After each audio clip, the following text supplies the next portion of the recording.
So, what exactly is calm leadership? It's the ability to stay composed, focused, and solution oriented, even when things are falling apart. There's a misconception that leaders need to be extroverted, commanding, and always in the spotlight. But research shows that employees often look to leaders for emotional stability. And that's exactly where introverts shine.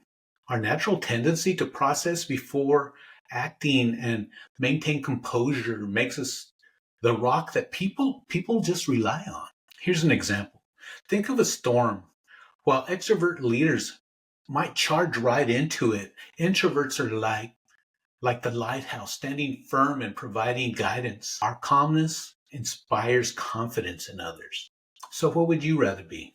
The charging, extroverted, out of control leader? Or do you want to be that calm leader who can rally the troops and that people trust? I'll get you more action packed tips just like those and step by step guides to get you to where you can get that promotion you've been waiting on.